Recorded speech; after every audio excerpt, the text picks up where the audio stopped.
Mariusa Barbosa has been walking the streets of Rio de Janeiro for the past 3 decades. She works for the NGO Citizenship Action, distributing food for the needy.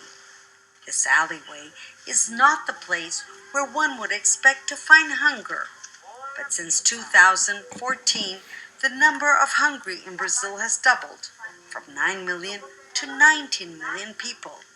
That's the equivalent of the entire population of Chile or Romania.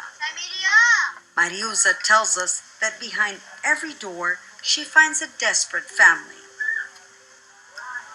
Cynthia Lisette lost her job during the pandemic. In November, the government suspended the emergency aid. She doesn't know how she'll feed her 4 children, and the 5th one she's expecting.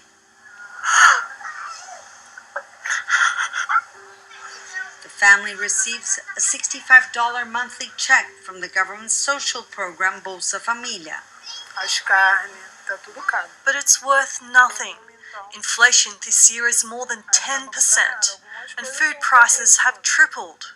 Many Brazilians living in poor neighborhoods like this one now depend solely on donations to put food on the table. But families like Karina's face an additional problem. They don't even have the means to cook it. 1/3 of what Karina receives from the government's social program pays for the gas. None of her neighbors can afford using a regular oven. They've resorted to bricks and alcohol to cook their meals. But the worst days are the ones towards the end of the month, when you have nothing to cook and you must tell your children to go to bed early on an empty stomach because sleep will make the hunger go away.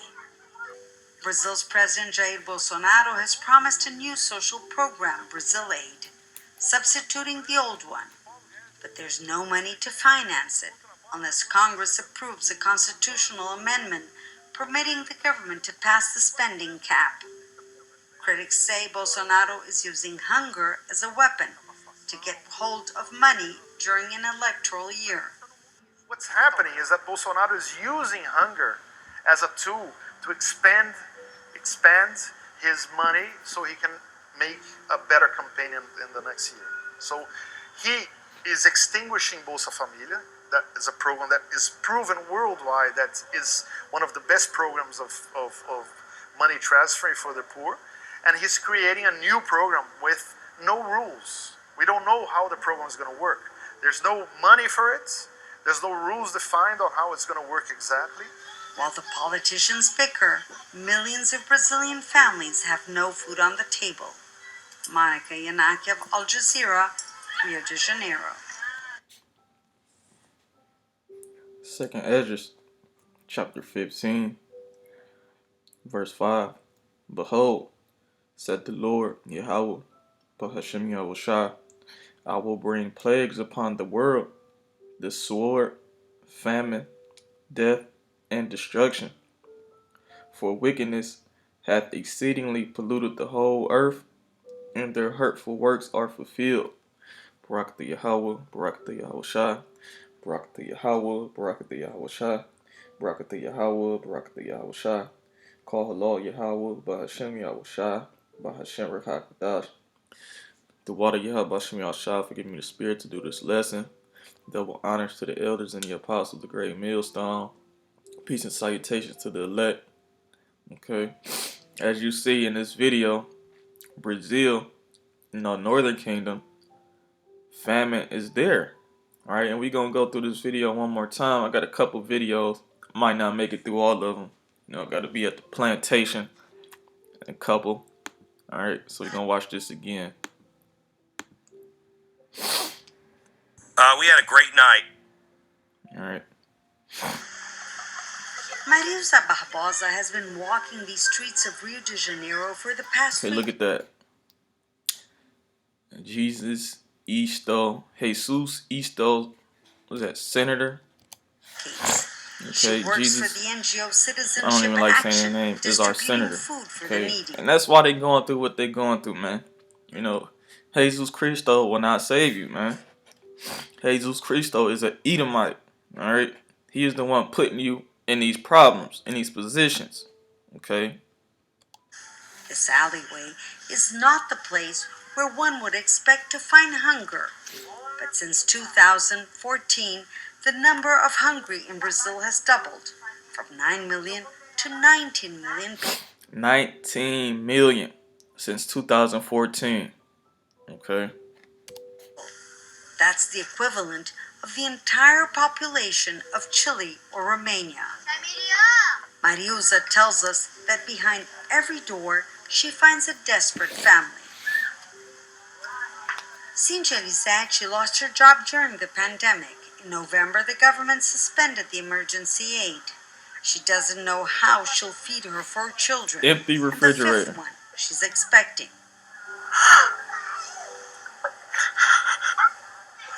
The family receives a $65 monthly check from the government's social program. $65 a month. Okay, I don't know how much that is worth down there, but here it's nothing. Okay, $65 a month will not last you in Babylon the Great. And this is coming to Babylon the Great. All right, the Lord said His words are faithful and true. All right. Bolsa Família. As carnes, tá tudo caro. But it's worth nothing. Inflation this year is more than 10%, and food prices have tripled. Many Brazilians living in poor neighborhoods like this one now depend solely on donations to put food on the table. But families like Karina's face an additional problem. They don't even have the means to cook it. 1/3 of what Karina receives from the government's social program pays for the gas. None of her neighbors can afford using. Look at that. Look at that. Look what they got to use. All right. We here in Babylon, all right, we are spoiled. Okay. We're going to have to, we're going to be in these situations, man. All right. Oven. They've resorted to bricks and alcohol to cook their meals. But the worst days are the ones towards the end of the month, when you have nothing to cook and you must tell your children to go to bed early on an empty stomach because sleep will make the hunger go away. You hear that? And that, hey man, Jake know how to get through hunger, man. But this hunger you're not gonna be able to get through. All right. This hunger is gonna, some of you gonna pine away. All right. Look up that word pine. To die from a famine and hunger is a terrible death, man. It is better to go out by the sword than a famine. Brazil's President Jair Bolsonaro has promised a new social program, Brazil Aid, substituting the old one. But there's no money to finance it unless Congress approves a constitutional amendment permitting the government to pass the spending cap. Critics say Bolsonaro is using hunger as a weapon to get hold of money during an electoral year.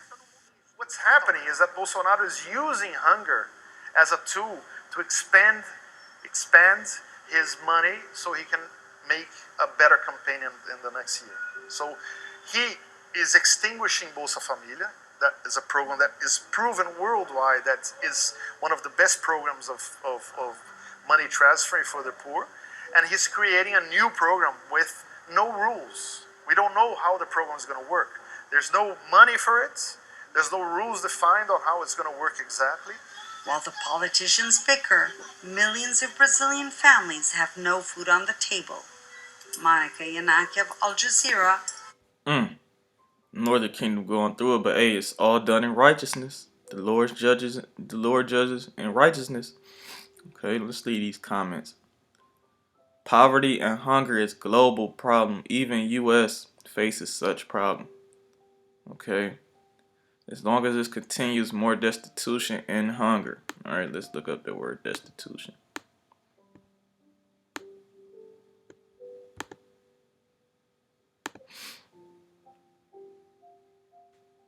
It says poverty so extreme that one lacks the means to provide for oneself. Yeah. Okay. The Lord said He was going to do that. All right. Hunger in the country known as the largest food producer. Look at this. Rather put a scripture. The beginning of sorrows, of great mournings, the beginning of famine and great death, the beginning of wars, and the power shall stand in fear, the beginning of evils. What shall I do when these evils shall come? Alright, behold, famine and plague, tribulation and anguish are sent as scourges for amendment. Alright. What a hell of a scripture. Okay. It says minor change or addition designed to approve a text piece of legislation. Okay. Because we went off. Alright. But for all these things they shall not turn from their wickedness, nor be always mindful of their scourges. Behold, victuals shall be so good cheap upon the earth that they shall think themselves to be in good case. Right? Even then, shall evils grow upon earth, sword, famine, and great confusion. For many that of them that dwell upon the earth shall perish of famine. Right?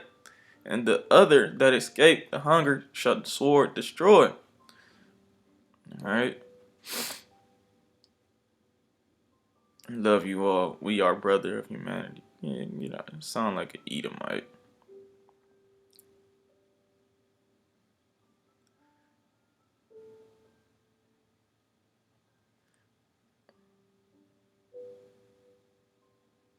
It says, those are the fattest hungry people I've ever seen.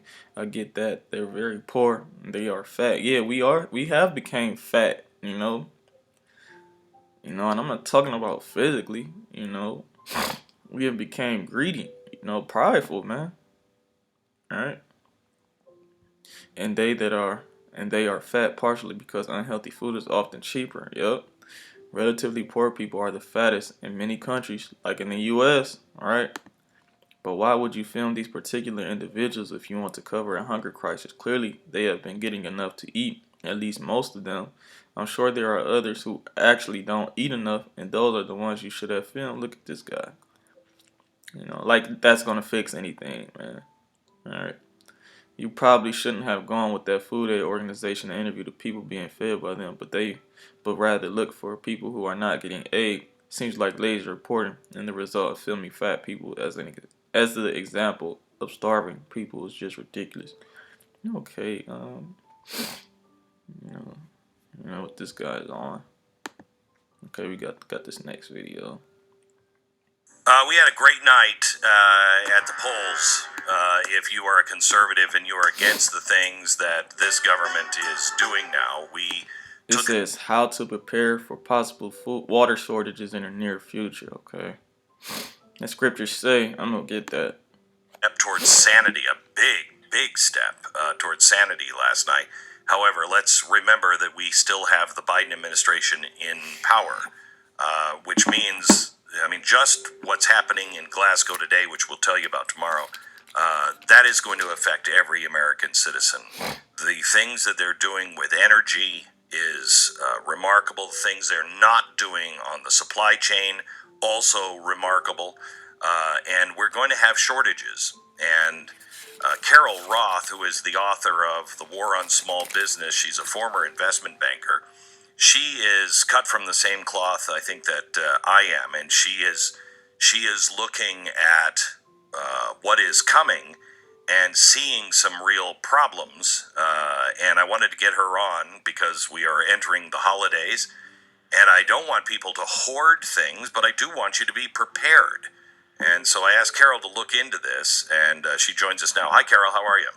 I'm doing well, Glenn. It's very well said. If you fail to prepare, you prepare to fail. It's a good old Boy Scouts mantra, isn't it? So the things that we are going to be facing energy shortages, I think, and if it is very, very cold, I think we're going to see a repeat of what we had here in Texas around the country, or we could. The things that people... If you don't remember what happened in Texas, it was so much, the storm was so bad. It was a winter storm, and it knocked out all the power. There was no heat. There was no water. I'm going to say it was no water, but you can look it up. I know there was no heat. It was a rough time down there, right? And It was the first of its kind. You know, a big snowstorm in Texas. It's never heard of. So Yahweh Shem Shah is working these, these wonders, man. These are wonders, right? Okay, and only those who are not blind will see these things. All right. Are saying right now the energy issue is one of the things, but also water. And I don't understand the water issue. Why are people saying there's a water shortage? Well, I always like to follow the money. I know it's something that you're very keen on. And if you look at what's been happening over the past several years, you have really big pools of money, institutional investors, hedge funds, who have been buying up land that has water rights associated with it. And anytime you have institutional investors going to something that everyone thinks is a commodity and buying it up, that's forward thinking that maybe something's going on. And with population growth, and obviously all the issues that we have just in terms of governments and their mismanagement, there are a lot of people who are very concerned, both short-term and long-term, about water shortages. So I think it's really imperative that everybody, like you said, you don't have to go out and hoard, and in fact, Costco won't let you do it. They've already put a limit on it. But every time you go to the store, Back to limiting purchase things. some extra water. Okay, so no, it's you can't, you can prepare for it, but it's not gonna save you. Why? Because people, it tells you in second Edges 14, 15, and 16 that even friends are gonna fight against each other, right? For survival. And these are the times that we are in, man. Okay? All hell will break loose. All right? The wicked elite want to fulfill their plan. They want to starve you out. And they want you to bow down to them, right? They want you to keep getting juiced up. Okay? And ultimately take that charagma. Revelation 13:16. All right? Get to the point where you have at least a gallon a day per person in your household for at least a month, because this is an issue. Yeah. Yes, because if this is something that happens, you're going to want to have that extra preparation, and there could be a short-term implication because of the supply chain, but I am deeply concerned based on all of this investment that's been going on longer term. So I had a billionaire friend of mine say to me, 12, 15 years ago, Glenn, you got to buy water. Yeah. And I said, why do I feel like I'm sitting here with Rockefeller in 1900 when he said buy oil? And he said, because it is. It's going to be as precious as oil is. And he said, but don't buy water. Don't buy water per se. He said, buy the things that will help filter water, invest in. He said, because otherwise, if you are the water baron, he said, you're going to be as unpopular as any of these oil people are now. No, it makes a lot of sense, and so that's another good backup thing that you can purchase, for your own household, is to get a supply of water filters. But you're right, from an investment thesis standpoint, there are all the kinds of technologies that are being developed, things for the desalinization of water and whatnot. So that's definitely something to consider. You know who's really focused on this too?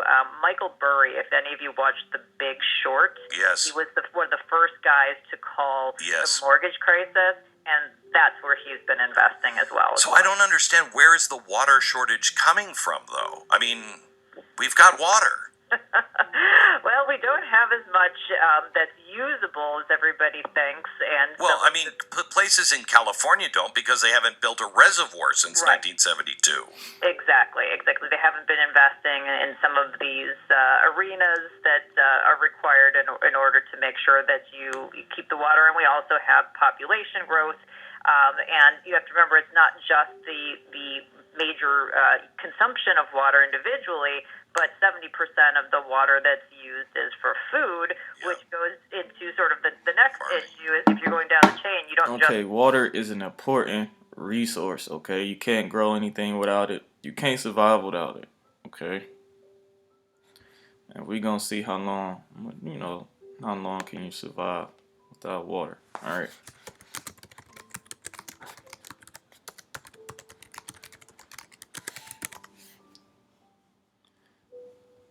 It says, as a general rule of thumb, a person can survive without water for 3 days.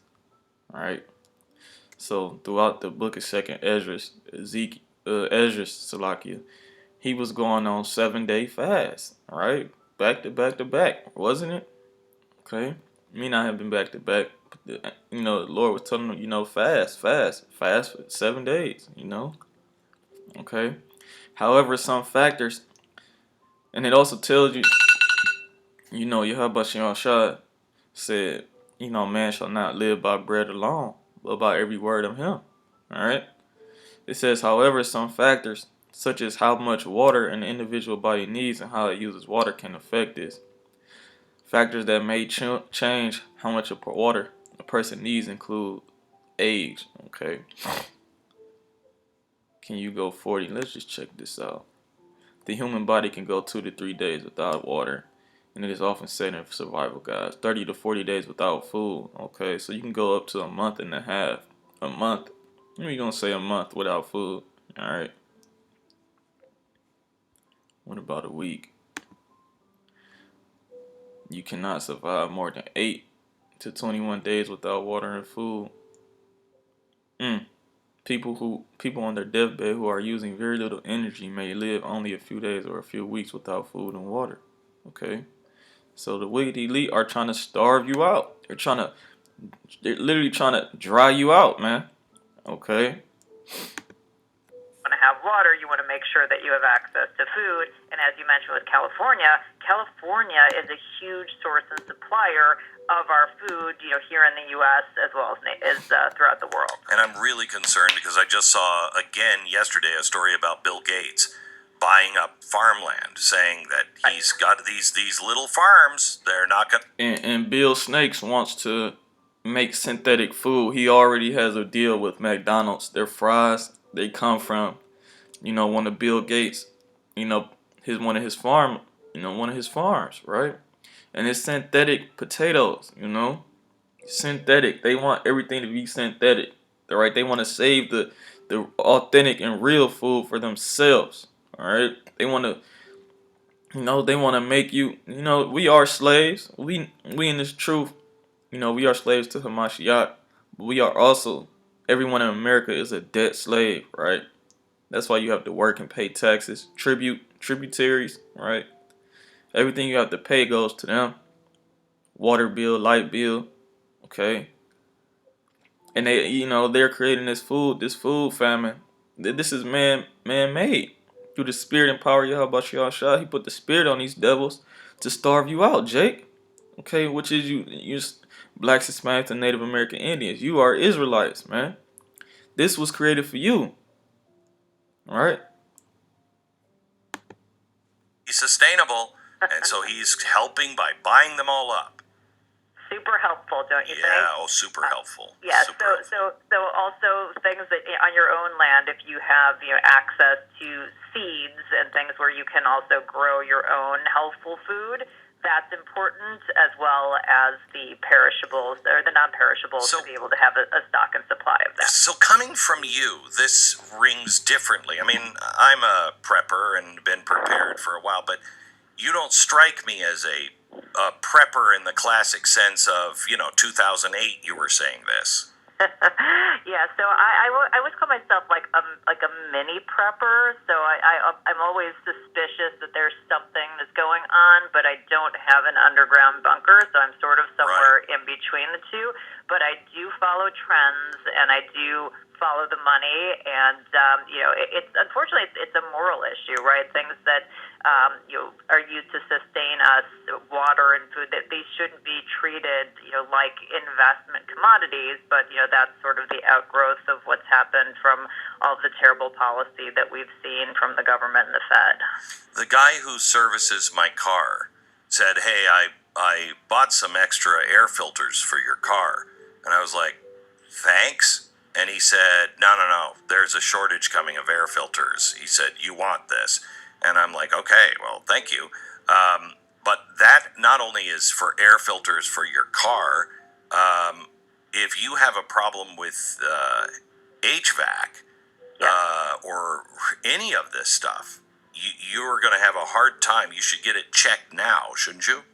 Yeah, I actually spoke to the head of maintenance of a huge food service operation, as well as some other experts, and they're saying to have your HVAC system inspected now for any impending failures, because one of the things that's happening in terms of the supply chain, we all know the supply chain is a mess, but any parts that are coming out, the priority is being given to new products instead of to repair shops. So repairs are kind of down on the food chain, down on the totem pole, so to speak, in terms of getting things. So have that looked at, have them look at coils that might be leaking refrigerant, things that are easy to spot, and get yourself in the queue now in a patch until those needed parts arrive. And if you have an old refrigerator, or if you have a Look, see, the heathen are trying to, they're trying to prep for this, but it's all gonna come to naught, man. They can't, you can't prep for the day of Yahweh Shem Shah, carnally, man. Right? We understand, we're gonna need food and everything, but scriptures say in Isaiah 60, 63, 65, I'm gonna get it. Because we know that a famine is coming. We're not worried, And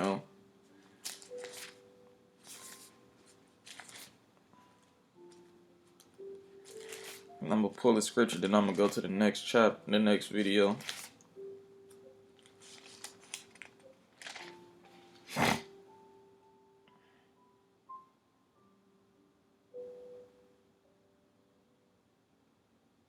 This is Isaiah 65, verse 13. Therefore, thus said Yahweh, Ba'ashem Yahushua, behold, my servant shall eat, but ye shall be hungry. Right? That's talking about you 2/3. Y'all gonna be hungry, man. Right? Behold, my servant shall drink, but ye shall be thirsty. Behold, my servant shall rejoice, but ye shall be ashamed. Okay? So, we have nothing, the hopeful elect have nothing to worry about, man. Right? But you heathens, you heathens are gonna go through it, man. And best believe cannibalism is coming back. It's a video in Yemen, right? A video that you can look it up. Babies are eating their own hands, man. Okay? So this is gonna come upon the whole earth because of the wicked elites. Esau Edom, the so-called white man. You bankers, you small hats, right? So I'm gonna get this next video. Ladies and gentlemen, And American I'm gonna pull this scripture. Okay. This is Ezekiel chapter 21, verse 9. Son of man, prophesy and say, thus said Yahweh Ba'ashem Yahushua, say, a sword is sharpened and also furbished. What is the sword? Okay. This man-made famine, right? It is sharpened to make a sore slaughter. What is the slaughter? Mass death. A lot of people are gonna die from this famine. All right. It is furbished that it may glitter, right? So it's for it to glitter, that means it has to be shining, right? And these things are clear to us. We see these things, right? We can see it shining, right? It is furbished that it may glitter. Should we then make mirth? And mirth is fun, right? Mirth is having a good time, enjoying yourself, right? Laughter, right? it contamineth the rod of my son as every tree. Right? And he hath given it to be furbished, that it may be handled. This sword is sharpened, and it is furbished to give it to the hand of the slayer. Okay, and that's the wicked elites, Esau, Edom, so-called white man, right? This famine is going to take a lot of people out, man. All right, and this is going to cause a civil uproar, right? A civil war, right? Along with being forced to take this jab, this is gonna, civil war is about to break loose, man. And through that civil war, there's gonna be martial law, right? Okay, and through martial law, you will be getting your food rationed out to you. Okay. Esau Edom will utilize his military force to rationalize food out. Okay, who else is gonna work? Who else is gonna do these works? Right? People are not taking this jab. So without taking this jab, you cannot work. So those people on the what am I trying to say? That work at those docks where the ship containers are, they are not taking the jab. So this is why the containers, the ship freights are still out there, man. So Esau is gonna use his military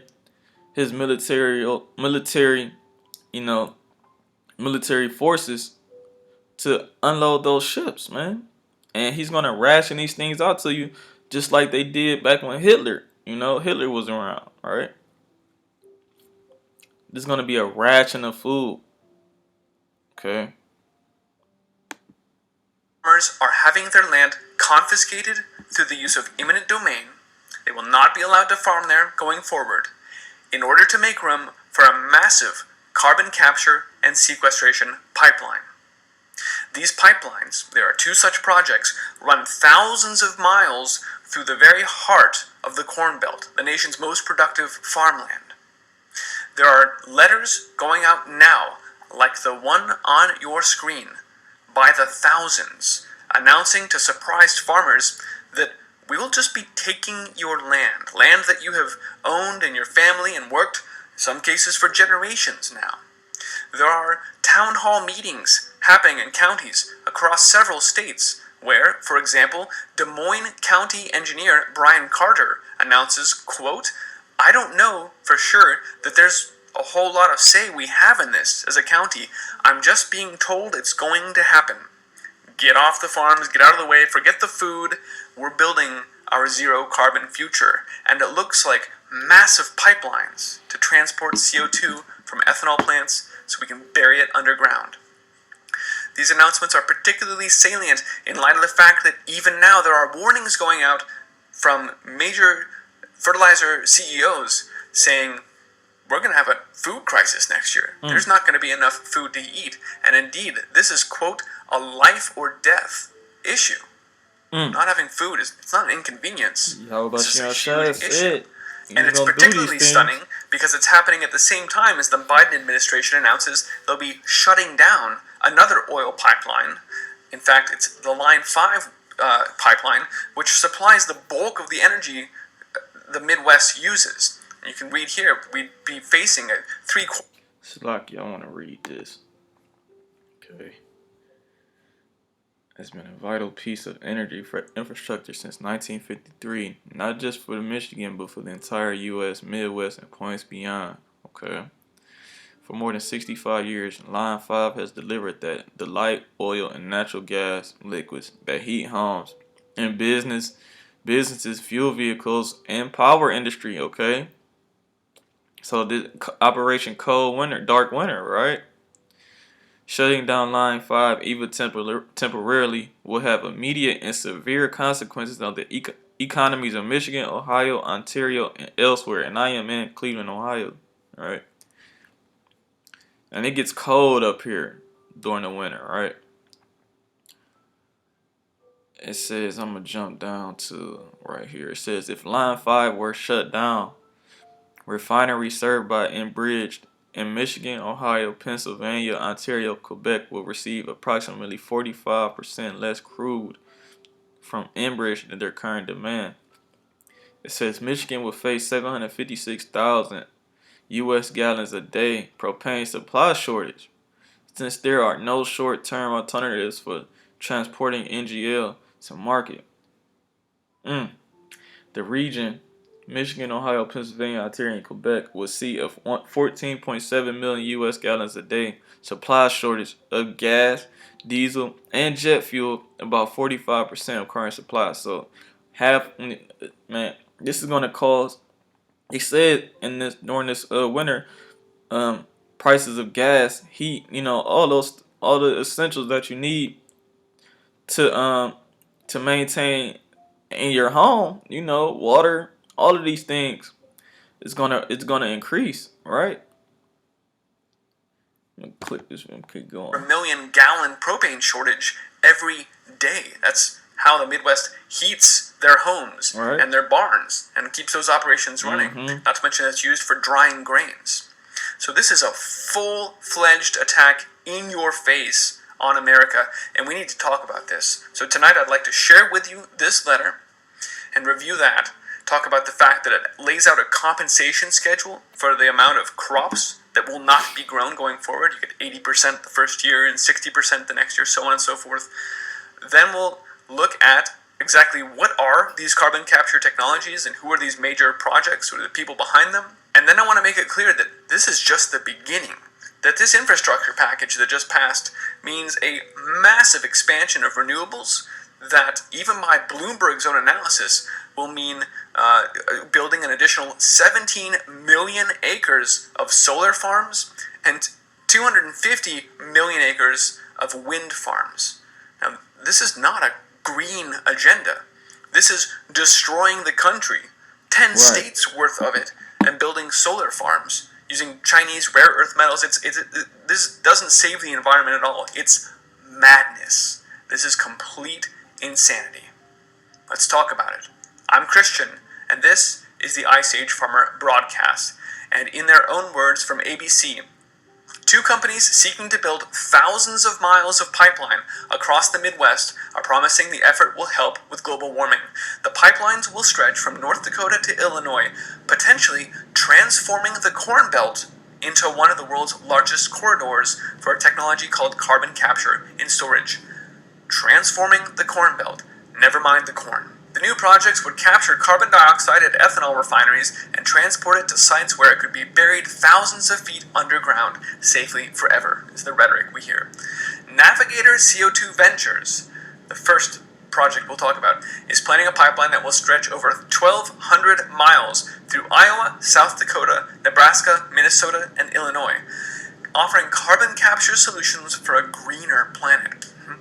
Oh, there's so much social momentum. It's something we want to do for our zero carbon future, and this is a technology that is crucial to do that so that every gram of emissions is accounted for by providing a way to eventually suck it back out of the atmosphere. I want to be very clear here. When they say ethanol refineries, this is just the beginning. This is just the low-hanging fruit that will help us push carbon capture technology into more widespread use, because plants, when they grow, they suck carbon out of the air, they build themselves out of it, and then when crops are fermented into ethanol, this produces a steady, easily captured stream of carbon dioxide. These plants are relatively easy to hook up to a pipeline. That's a good place to start. But once we build these behemoths, once we transform the Corn Belt into a carbon capture and sequestration system and prove the technology, get our transportation networks, then we can do the harder stuff later. Like, all right, you brothers could check this video out yourself. He's just revealing. The Lord put the Spirit on him. He's using him. To reveal the wicked elite's plan, right? And these, the wicked elite, they're gonna shut down this. They're gonna shut down the internet real soon. They're gonna take away, YouTube. They're already deleting videos. So there will be an EMP during this winter, and I speak as a man, Lord willing it happens, shot willing, that they shut shit down, because that just means that a famine, not a famine, but the chip is coming next, man. And then after that is World War III, man. So, we haste for these things to happen. Because the kingdom is, the kingdom is it's right there, man. It's right there in front of our eyes, man. All right, so I got Ezekiel chapter 4. It says, I'm gonna start from the top. Thou also, son of man, take thee a tile and lay it before thee, and portray upon it the city, even Jerusalem. So Yahweh Shah is giving Ezekiel instructions on to build something, right? It says, and lay siege against it, and build a fort against it, and cast a mount against it, set the camp also against it, and set battering rams against it round about. All right. So the Lord is telling him, go out there and build this, in front of the people, right? I'm gonna get this again. Thou son of man, take thee a tile and lay it before thee, and portray upon it the city, even Jerusalem. Okay, and lay siege against it, and build a fort against it, and cast a mount against it, set the camp also against it, and set battering rams against it round about. And that's what's happening to us right now, right? We see these things setting up against us, man. There will be a siege against you so-called Negroes, Hispanics, and Native American Indians, right? All these things are created for you, for sword, famine, death, and destruction. These things are getting, they're laying siege against us right now as we speak, all right? And the prophets have been warning you, from elder apostle to on down, for decades, man. And their teachers as well have been warning you, man. It says verse 3, moreover, take thou unto thee an iron pan, and set it for a wall of iron between thee and the city, and set thy face against it, and it shall be besieged, and thou shalt lay siege against it. This shall be a sign to the house of Israel, right? And these are signs that we're seeing, man. It says, where I'm gonna jump to. I want to make this quick.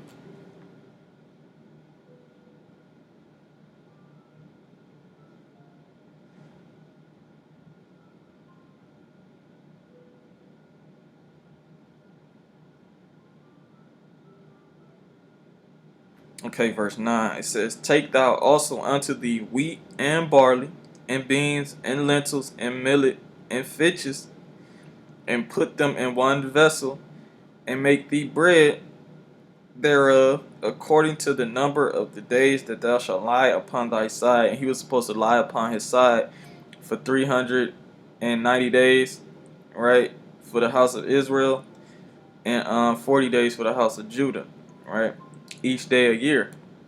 All right, it says, verse 9 again, take thou also unto thee wheat and barley, and beans and lentils and millet and fitches, and put them in one vessel, and make thee bread thereof, according to the number of the days that thou shalt lie upon thy side. 390 days shalt thou eat thereof.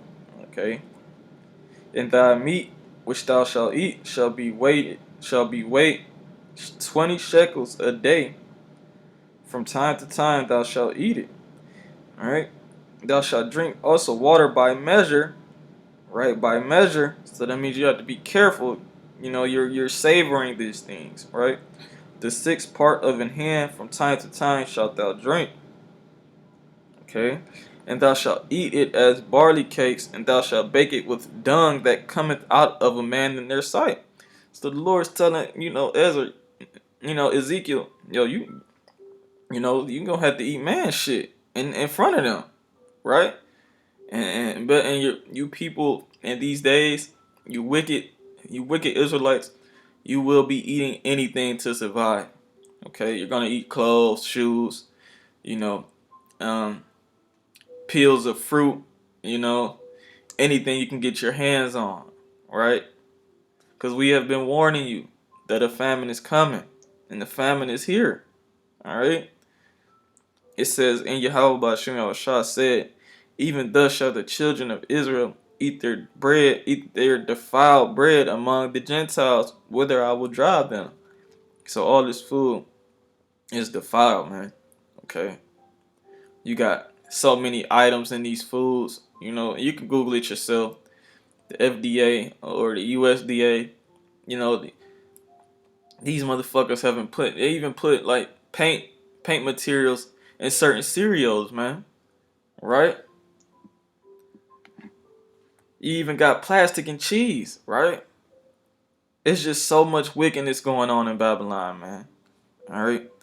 Verse 14. Then said I, O Yahweh Ba'ashem Yahushua, behold, my soul have not been polluted, for from my youth up even till now have I not eaten of that which dieth of itself, or is torn in pieces. Neither came there abominable flesh into my mouth. So yeah, Ezekiel's pleading his cause, telling the Lord he was a righteous man, right? He was wondering, why is he being chosen to do these things, right? Okay. Then verse 15, then he said unto me, Lo, I have given thee cow's dung for man's dung, and thou shalt prepare thy bread therewith. Alright, so you're gonna have to eat bread with shit, right? Verse 16, moreover, he said unto me, Son of man, behold, I will break the staff of bread in Jerusalem, and they shall eat bread by weight and with care, and they shall drink water by measure and with astonishment. And this is, I don't even have to break this down. This is plain as day, man. You're gonna have to be precise on what you eat in order to survive, man. You're gonna have to measure these things, right? You're gonna have to, I gotta eat 2 grams of this. I gotta drink, I can't drink an ounce of this today. I have to wait till, these days are here, man. Verse 17, that they may want bread and water and be astonished with one another and consume away in their iniquity. All right, and these people are going to consume away in their iniquity, man. All right, you 2/3, and also you heathens, man. And Esau, Edom, you don't even care that you putting your own people through these things, man. That just shows you how much of a king, a ruler, a righteous ruler he is, man. All right.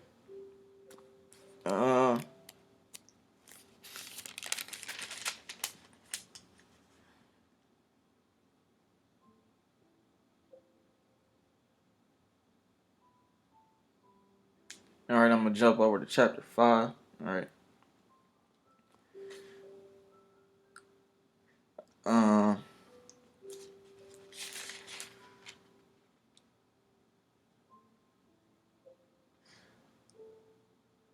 This is chapter 5, verse 5.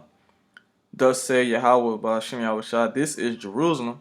I have set it in the midst of the nations and countries that are round about her, and have changed my command, and she have changed my judgments into wickedness more than the nations, and my statutes more than the countries that are round about her. For they have refused my judgments for my statutes, and my statutes, they have not walked in them. Okay, so this is what Yahweh Ba'ashem Yahushua.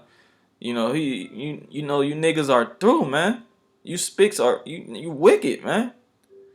And therefore, thus said Yahweh Ba'ashem Yahushua, because ye multiply more than the nations that are round about you, and have not walked in my statutes, neither have kept my judgments. Right? You said, you don't keep no commandments of Yahweh Ba'ashem Yahushua. None. And don't even consider, right? Neither have done according to the judgments of the nations that are round about you. So you don't even listen to, these other nations' commandments. These judgments, right? You just don't listen to anybody, man. Self-willed, right? It says, verse 8, therefore, thus say Yahweh Ba'ashem Yahushua, behold, I, even I, am against thee, and will execute judgments in the midst of thee, in the sight of the nations. So, this famine is going to be a judgment to you wicked 2/3. All right.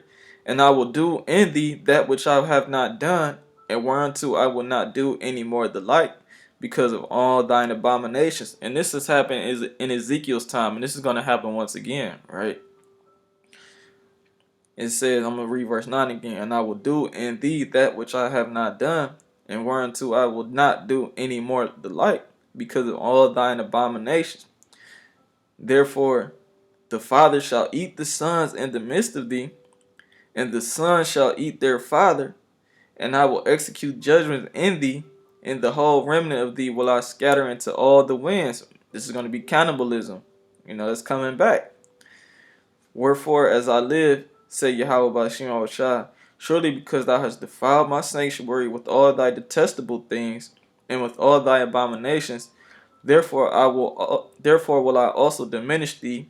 Neither shall mine eyes spare, neither will I have any pity. So Yahweh Ba'ashim Awashai says that you won't keep my judgments, and you won't, you just self-willed, rebellious children. He's not gonna have pity on you, right? So the Lord is saying, fuck you, man. Right? And he's saying that through his prophets as well. Fuck y'all.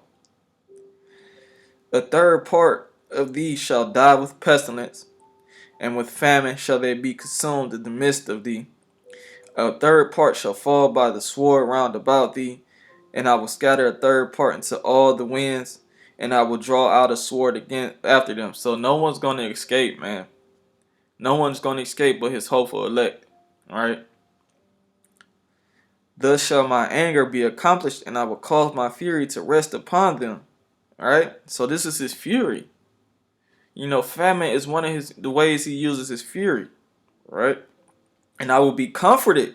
So the Lord is going to be comfortable when he does these things, because he's cleaning the wicked from off the earth.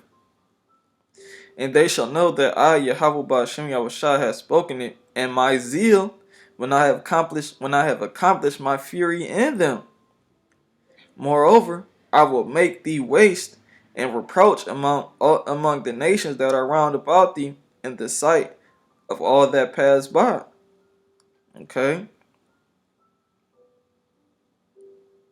Salakia.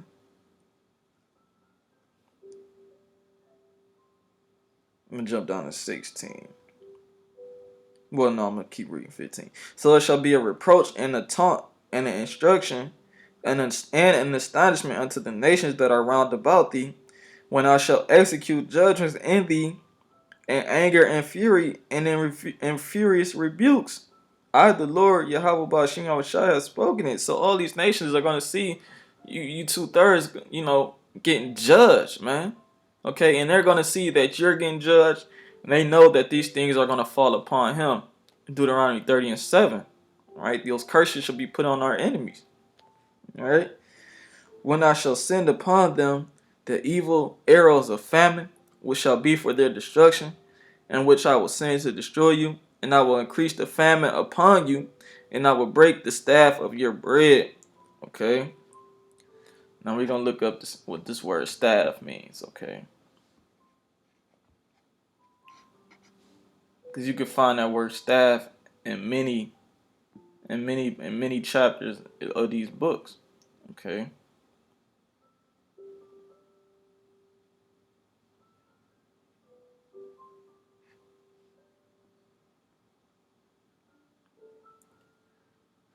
So staff says staff, branch, tribe, staff, rod, shaft, branch of vine, tribe. Okay. It says in Strong's definitions, it says a support of life. Okay.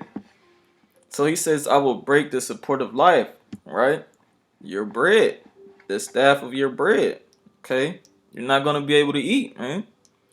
It says, verse 17, so will I send upon you famine and evil beasts, and they shall bereave thee, and pestilence and blood shall pass through thee, and I will bring the sword upon thee. I, Yahweh Ba'ashim Yahushua, have spoken it. Okay. So the Lord has got it out for you 2/3. Okay. You can look up this video, brothers. It says famine. Farmers' lands confiscated for carbon pipeline through Corn Belt. Salaki, I couldn't get through all this. I got to get ready for, to go work for Esau, Edom, I'm tired of working for this damn devil, man. Tired of working, period, man. There's no point. Money is the defense, but Esau, just hurry up, man. Implement these things. Implement the chip already, man. Bring the war. Okay? Lord willing, this was edifying. I want to give all praise, honor, and glory to Yahweh, Ba'ashem Yahushua, Ba'ashem Rekakudash. Double honors to the elders and apostles of the great millstone. Peace and salutation to the hopeful elect. Kwam Yasharala Bible Ball.